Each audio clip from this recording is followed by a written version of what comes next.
इंदौर से एक बड़ा अपडेट अब तक पहुंचा दें। शिवपुरी की लापता छात्रा को 15 दिन बाद क्राइम ब्रांच इंदौर ने ढूंढ निकाला है। छात्रा इंडेक्स कॉलेज में अपने दोस्त के साथ छिपी हुई थी। नीट की छात्रा के अपहरण का यह मामला है, जहां पर उसने खुद के अपहरण की झूठी साजिश रची, अपने ही पिता से 30 लाख रुपए की फिरौती मांगी। राजस्थान, मध्य प्रदेश, उत्तर प्रदेश की पुलिस लगातार उसे ढूंढती रही।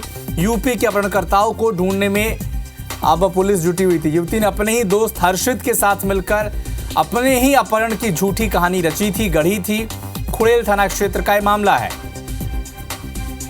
तो ये छात्रा जो माता पिता को कह रही थी कि वो कोटा में रहकर नीट की तैयारी कर रही है और विदेश जाने का इस छात्रा का प्लान था, जिसके चलते उसने अपने ही पिता को फर्जी कॉल किया, खुद के किडनैप होने का जिक्र किया था। ये वो सीसीटीवी फुटेज देखिए, और ये वो तस्वीर जिसकी पूरी स्क्रिप्टिंग इसी छात्रा ने रची थी। खुद के मुंह पर इसने बाकायदा कपड़े बांधे, हाथ पैर से बांधे, स्टूल पर रखा, और ये पूरी स्क्रिप्टिंग इसी छात्रा ने की थी। और अब इस छात्रा को बरामद कर लिया है पुलिस ने। इंदौर में शिवपुरी की लापता छात्रा छिपी हुई थी। इंडेक्स कॉलेज में अपने एक दोस्त के साथ वो रह रही थी। और इसी खबर पर अधिक जानकारी के लिए हमारे सहयोगी रवि हेमराज सिसोदिया हमारे साथ लाइव जुड़ चुके हैं। रवि, बताएं ये पूरा मामला क्या था, दर्शकों को एक बार फिर से समझाएं, और कैसे गिरफ्तारी हुई, कैसे इस छात्रा तक पहुंची पुलिस, इसके बारे में तफसील से बताएं।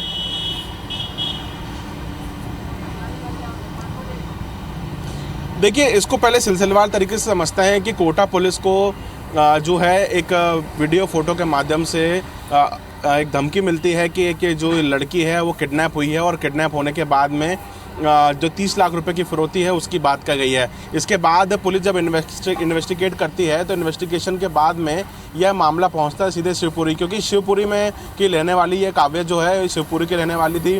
काव्या के पिता ने सीधे केंद्रीय मंत्री ज्योतिरादित्य सिंधिया से गुहार लगाई थी, क्योंकि पुलिस ने उनको फोटो और वीडियो पहुंचाया कि इस तरीके का मामला है।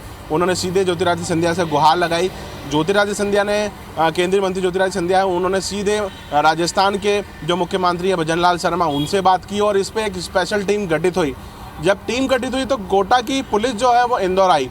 इंदौर आने के बाद में जब इन्वेस्टिगेशन किया गया तो काव्या के साथ पढ़ने वाला जो हर्षित है, उसके जो 2 मित्र हैं, उनको पुलिस ने उठाया। और जब सख्ती से पूछताछ की गई तो इसमें पूरी एक पटकथा निकल कर आई कि काव्या के जो पिता हैं उनकी शिवपुरी में कोई ज़मीन बिकी थी, और इसकी जानकारी काव्या को थी।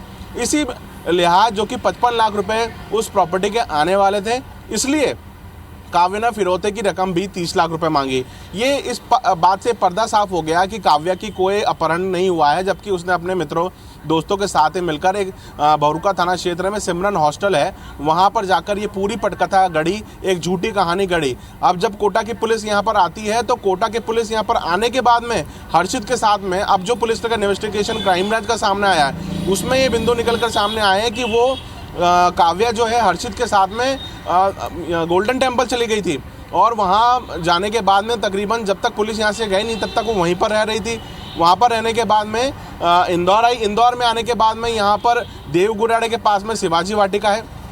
शिवाजी वाटिका के पास में उसने एक कमरा किराए से लिया, और कमरा किराए से वहाँ पर रह रही थी। पुलिस को ये इनपुट मिला क्योंकि नीट की तैयारी कर रही थी। हर्षित के कुछ दोस्त जो हैं वो इंडेक्स कॉलेज में पढ़ते थे। हालांकि सूत्रों का ये कहना है कि वो इंडेक्स कॉलेज में थी, लेकिन फिलहाल पुलिस ने इस थ्योरी को थोड़ा घुमा दिया है, और उसमें बताया है कि शिवाजी वाटिका जो कि देवगुराड़िया क्षेत्र जो कि खुड़ेल थाना क्षेत्र में रखता है, वहाँ पर उसने एक कमरा किराए से लिया और वहाँ पर रह रही थी। पुलिस ने इसमें इनपुट खंगाले और उन दोनों को वहाँ से साथ में लेकर क्राइम ब्रांच थाने पहुंची है। और ये माना जा रहा है कि अब देर रात ही, क्योंकि ये मामला जो है वो रजिस्टर कोटा पुलिस में है, कोटा के विज्ञान नगर थाना क्षेत्र में ये मामला दर्ज है, इसलिए वहां से कोटा पुलिस इंदौर आएगी। और इंदौर आके माना जा रहा है कि देर रात ही हर्षित और काव्या है, उन दोनों को लेकर कोटा वापस लौट जाएगी। तो एक लंबी पटकथा जो है इस पूरे मामले में लिखी गई थी। पुलिस भी लगातार इस मामले में नज़र बनाई हुई थी, क्राइम ब्रांच पुलिस लगातार इस पर इनपुट बनाई हुई थी कि आखिर दोनों गए तो कहाँ गए, ज़मीन निकल गई कि आसमान इनको निकल गया। क्योंकि कोटा पुलिस भी यहाँ पर 4-5 दिन तक रही, इन्वेस्टिगेट किया, नहीं मिल पाए, लेकिन एक क्लू मिला, डिजिटल क्लू मिला, और उसके थ्रू दोनों तक पुलिस पहुँच गई। और अब कभी भी देर रात तक कोटा पुलिस पहुँचेगी और इन दोनों को कोटा विज्ञान नगर थाना लेके जाएगी। चलिए, आप नज़र बना के रखिए, आपसे अपडेट लगातार लेते रहेंगे।